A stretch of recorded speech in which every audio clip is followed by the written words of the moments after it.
শুভ সকাল বাংলাদেশ। আমি তাম্মাদ সাইকেলে পাড়ি দিচ্ছি এভারেস্ট বেস ক্যাম্প এবং আজকে 22তম দিন। আপনারা জানেন গতকালকে আমি এক কঠিন চ্যালেঞ্জ ফেস করছি।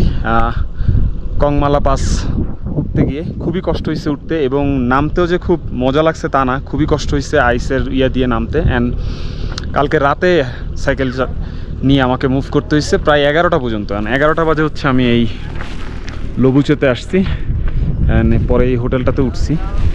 অ্যান্ড আজকে রেস্ট নেওয়ার কারণ হচ্ছে আজকে 22তম দিনে রেস্ট নিচ্ছি, কজ আপনারা জানেন যে গতকালটা খুব চ্যালেঞ্জিং ছিল। সো আমার আসলে একটা রেস্ট দরকার ছিল, অ্যান্ড দ্যাটস ওয়াই আমি এই জায়গাটাতে আর কি ব্রেক নিছি। অ্যান্ড আজকেও এখানেই থেকে যাচ্ছি।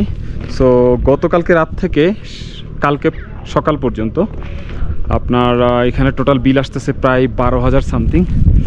খুবই এক্সপেন্সিভ, প্রায় 4,900 সামথিং মিটার উপরে আসি।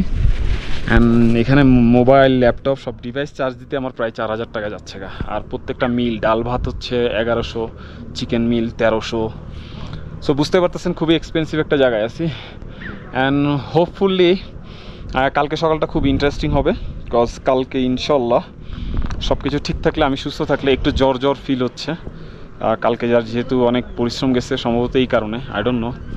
বাট সকালে ইনশাল্লাহ আমি গোরাকশেপে আমার জিনিসপত্র রেখে সাইকেল নিয়ে এভারেস্ট বেস ক্যাম্পের দিকে যাব।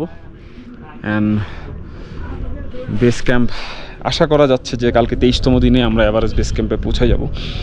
আমি জানি না কি করব না করব। আজকে সকালটা শুরু করছিলাম সম্ভবত প্যানকেক খেয়ে, মজাই ছিল। খাওয়া দাওয়া ঠিকমতো করতেছি। দাম হইলো প্যানকেক প্রায় 900 টাকা নিছে, 900 রুপি। সো দাম বেশি হইলেও নিতে হচ্ছে, কিছু করার নাই, খাইতে হবে, কারণ এরকম জায়গায় যদি টিকতে হয় তাহলে খাইতে হবেই।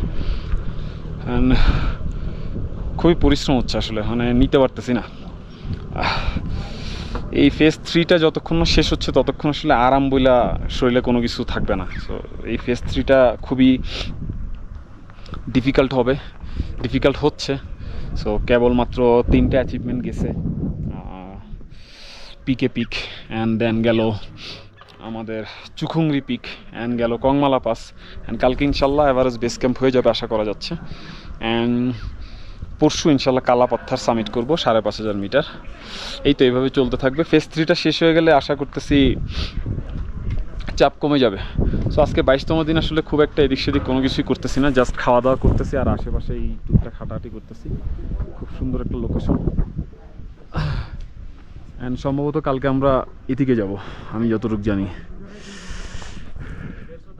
ঠিক আছে, সবাই ভালো থাকবেন, সুস্থ থাকবেন। কালকে ইনশাল্লাহ 23তম দিনে দেখা হচ্ছে। আজকে এখানে বিদায় নিয়ে নিচ্ছি। আল্লাহ হাফেজ।